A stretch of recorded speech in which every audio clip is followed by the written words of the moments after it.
পঞ্চম দফায় ২৮শে মে জামালপুরের সরিষাবাড়ী উপজেলার ৭টি ইউনিয়নে নির্বাচন অনুষ্ঠিত হবে।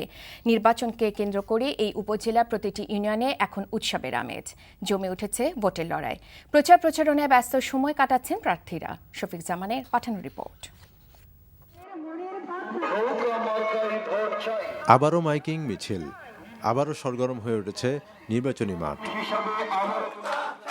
পঞ্চম দফায় জামালপুরের সরিষাবাড়ী উপজেলার ৭টি ইউনিয়নে চেয়ারম্যান পদে লড়ছেন ৩৩ জন, মহিলা মেম্বার পদে ৮২ জন ও সাধারণ মেম্বার পদে লড়ছেন ২৬৫ জন প্রার্থী। প্রতিটি ইউনিয়নেই চলছে বিরামহীন প্রচারণা।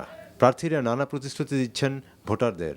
তবে প্রতিটি ইউনিয়নেই বিরোধী দল আর বিদ্রোহী প্রার্থীরা সরকার দলীয় প্রার্থীর বিরুদ্ধে করছেন নানা অভিযোগ। তবে অভিযোগ অস্বীকার করছেন সরকার দলীয় প্রার্থীরা। নির্বাচনে আমি মারাত্মকভাবে বাধার সম্মুখীন হচ্ছি। আমার কর্মীদেরকে মারধর করেছে, আমার অফিস ভাঙচুর করেছে। তারা বিভিন্নভাবে আমাদেরকে হুমকি ধমকি দিচ্ছে, বিভিন্নভাবে মোটর সাইকেল দিয়ে মহড়া দিচ্ছে, জনগণকে ভোট দিতে দিবে না। বিএনপি এবং বিদ্রোহী প্রার্থীর জয়ের ব্যাপারে ওনারা যে প্রভাকাণ্ডা রটাইতেছেন এটা ভিত্তিহীন। এই ইউনিয়নের মানুষ নৌকায় ভোট দিয়ে ব্যাপক ভোটের ব্যবধানে নৌকাকে ওনারা বিজয়ী করবেন। সুষ্ঠু নির্বাচনের দাবি করে ভোটাররা বলছেন তারা দেখে শুনে যোগ্য প্রার্থীকেই ভোট দিতে চান। আমলে কেরা বিএনপি কারা এটা বুঝি না, যে যোগ্য প্রার্থী তারই ভোট দেবো। এলাকার উন্নয়ন স্বার্থে যে কাজ করবে তাকেই আমরা ভোট দেবো যোগ্য ব্যক্তি মনে করি। আমরা কেন্দ্রে যাই সুস্থ বায়তন যাই ভোট দিতে পারি, এটাই আমাদের দাবি।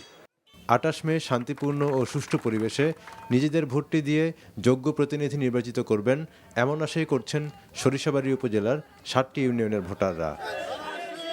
NTV news desk.